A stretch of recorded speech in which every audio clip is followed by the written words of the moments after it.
Selamat datang para pecinta komik. Semoga kalian sekeluarga dalam keadaan sehat dalam hal jasmani maupun rohani ya. Karena masih selek sama manhwa, akhirnya sebagai selingan mingguan saya memutuskan untuk merekap sebuah donghua yang pastinya sudah terkenal di seluruh jagat perdonghwaan di Indonesia tercinta kita, yang berjudul Swallowed Star, yang merupakan lanjutan dari season sebelumnya dengan status yang masih ongoing. Donghua ini mengandung genre action, fantasy, martial art, dan sci-fi. Pada akhir episode season pertama dari serial donghua Swallowed Star, kita diperlihatkan dengan kemunculan para spesies raksasa yang menyerang pangkalan Jiangnan yang dipimpin oleh seekor makhluk berbentuk ular berkepala 9, yang mana diketahui monster ini bernama Hydra.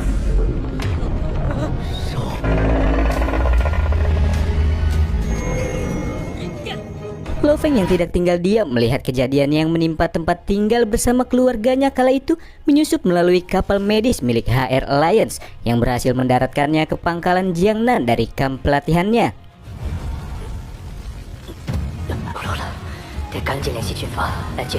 Dengan kekuatan mental serta gelombang elektro yang dimilikinya, Hydra mampu melumpuhkan para praktisi bela diri dengan kekuatannya, di mana satu-satunya orang di sana yang mampu menahan serangan dari makhluk tersebut hanyalah Lo Feng, karena ia memiliki kekuatan master spiritual serta mental yang kuat. Dan apakah dengan kemampuannya saat ini Lo Feng mampu mengalahkan Hydra yang merupakan spesies yang berada pada tingkat berlevel raja ini? Dan pertanyaan tersebut menjadi sebuah awal dari dimulainya cerita kali ini.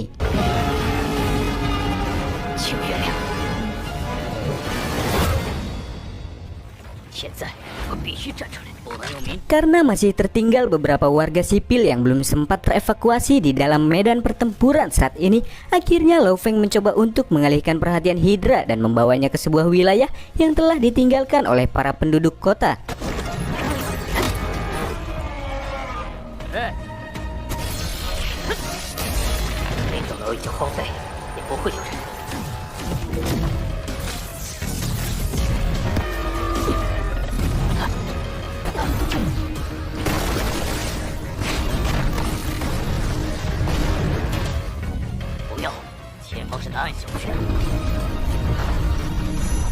Kekuatan besar dengan daya hancur yang tinggi dapat dengan mudah memporak-porandakan bangunan di sekeliling tempat tersebut.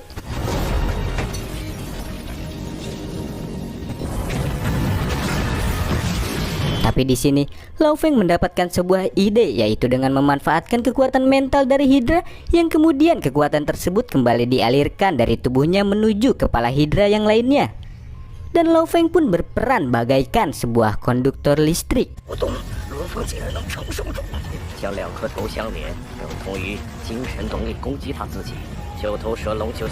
Namun tindakan yang diambil Lo Feng memiliki resiko yang amat tinggi, karena apabila dirinya lengah sedikit saja, bisa dipastikan bahwa tubuhnya akan segera hancur terkena serangan mental dengan intensitas yang begitu kuat. Sementara itu di tempat lain, keluarga Bolinas yang masih memiliki dendam kesumat kepada Lo Feng masih menyaksikan jalannya pertarungan saat itu, di mana mereka mencoba mengganggu Lo Feng yang saat ini tengah berkonsentrasi penuh dengan mengirimkan sebuah program virus kepada salah satu satelit, dan hal tersebut mengacaukan perangkat yang dikenakan Lo Feng dan berdampak pada suhu tubuhnya yang kini meningkat dengan pesat.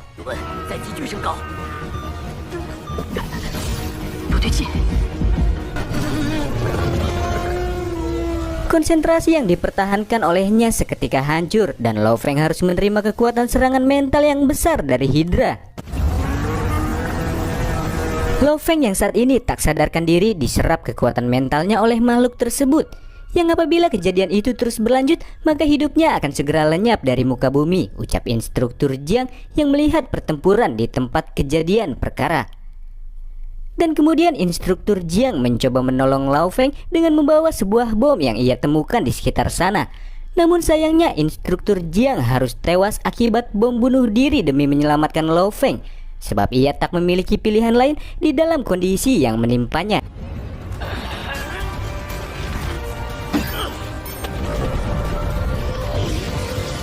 Tak mau menyia-nyiakan sebuah celah yang diciptakan instruktur Jiang saat itu, melesatlah Lo Yang ke arah Hydra. demi menyelamatkan Lao Feng tentunya. Sementara itu di dalam alam bawah sadarnya, Lao Feng bertemu dengan instruktur Jiang yang mengatakan yang seketika membangunkannya saat itu dengan kekuatan yang menggebu-gebu yang mengalir di setiap denyut nadinya. Dia pun melesat dengan kecepatan penuh disertai dengan tebasan dan kelihayan dalam pergerakannya yang membuat sang ular berkepala 9 ini sama sekali tidak berkutik di hadapan Lao Feng yang tengah murka akan kehilangan sosok yang sangat dihormati olehnya.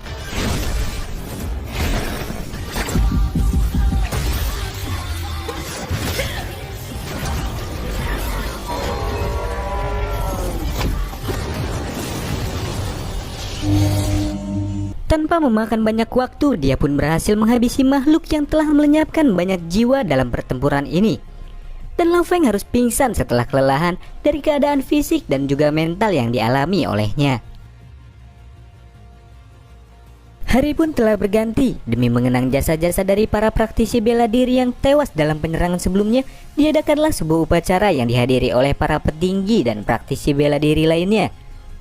Begitu pula Lao Feng yang dengan kedukaannya memberikan setangkai bunga kepada orang yang amat dihormatinya.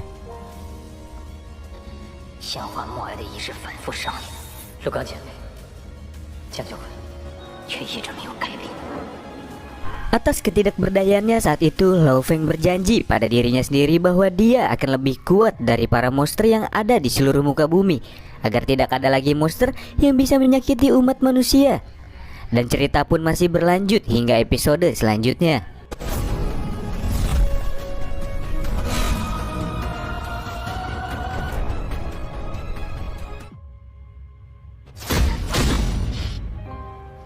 Pada scene kali ini kita diperlihatkan Lao Feng yang kini telah kembali ke kamp pelatihan elit melampiaskan amarahnya setelah kehilangan instruktur Jiang sebelumnya, serta kedatangan guru Zhang yang mencoba untuk meredahkan amarah Lao Feng saat ini. Karena instruktur Jiang yang telah tewas pun pastinya tidak ingin melihat Lao Feng berlarut-larut dalam kesedihan terlalu lama, ucapnya. Dan kemudian dijelaskan olehnya, ruang gravitasi yang saat ini digunakan olehnya digali dari reruntuhan kuno yang berasal dari hutan tropis di dalam Amazon. Berdasarkan penelitian para ahli geologi, reruntuhan ini setidaknya telah ada sekitar puluhan ribu tahun yang lalu. Dinding-dinding dengan teknologi maju yang terdapat di sana diyakini berasal dari peradaban makhluk asing, karena para manusia masih belum mampu mencapai teknologi di titik tersebut. Hanya sang pemimpinlah yang pernah meninggalkan bekas tinjunya di dinding, dan bahkan seorang dewa perang saja tidak mampu melakukan hal itu. Oleh karena itulah PBB menyumbangkan ruang gravitasi ini dengan mematok biaya tertentu, dan mereka berharap mampu untuk melatih praktisi bela diri yang kuat. Pada titik ini Lao Feng masih terlalu dini untuk disebut sebagai pejuang, dan untuk mendapatkan kekuatan yang lebih mumpuni, dia harus meraih tingkat yang tinggi di dalam peringkat daftar naga hitam. Karena jika semakin tinggi peringkat yang ia dapatkan, maka ia akan memperoleh sumber daya yang semakin melimpah pula untuk melatih dirinya agar semakin kuat dan berkembang. Dan tujuan Lao Feng sekarang adalah masuk ke peringkat 100 ke atas di dalam daftar naga hitam, di mana sang senior mengatakan bahwa hanya ada 5 orang yang pernah masuk 100 teratas di bulan pertamanya sepanjang kamp pelatihan elit didirikan, dan kebanyakan dari mereka yang mencobanya telah gagal.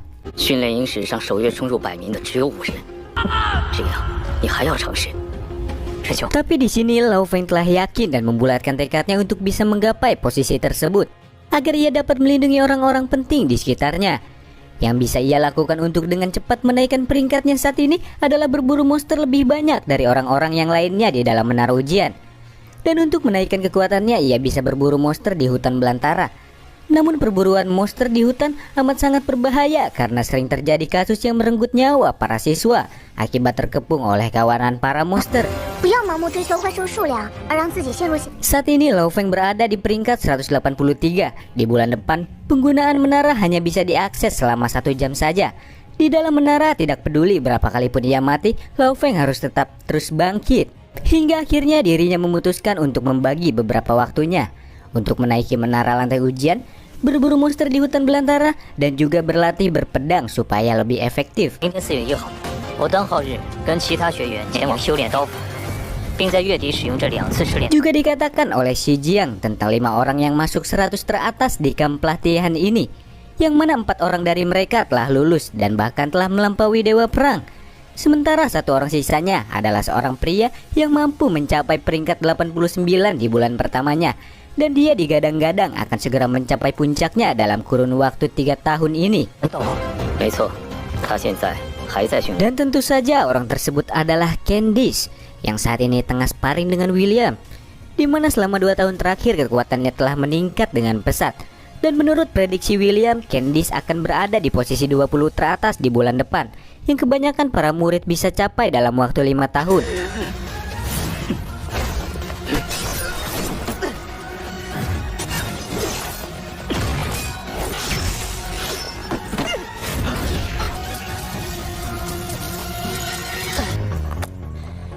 Candice 超过大部分5年老学珍妮特。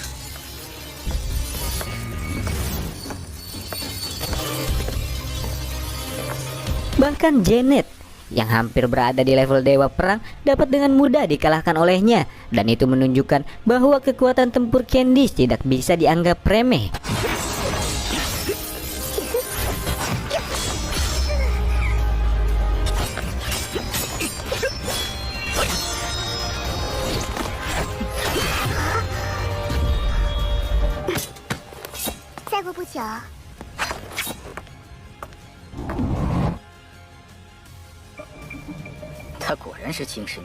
Yang kemudian dirinya mendapatkan panggilan oleh ibu dari Ahwei yang telah tewas di tangan Lao Feng sebelumnya, yang mana Candice ini merupakan sepupu dari Ahwei dan dia merupakan pewaris pertama dari keluarga Bolinas saat ini. Dan orang tua Ahwei mengatakan bahwa keluarga Bolinas ini telah membentuk aliansi dengan keluarga Shu, salah satu dari Higher Alliance di Hanxia.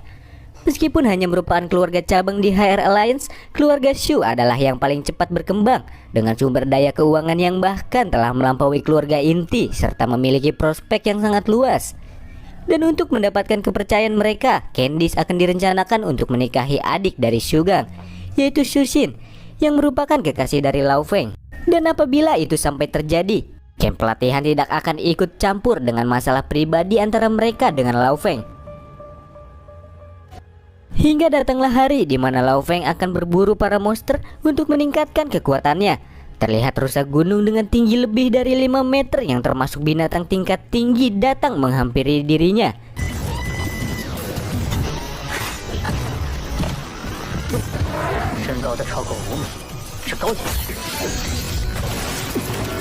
Demi mencapai posisi 100 teratas, dia pun terus berlatih tanpa waktu untuknya beristirahat walaupun hanya sehari saja.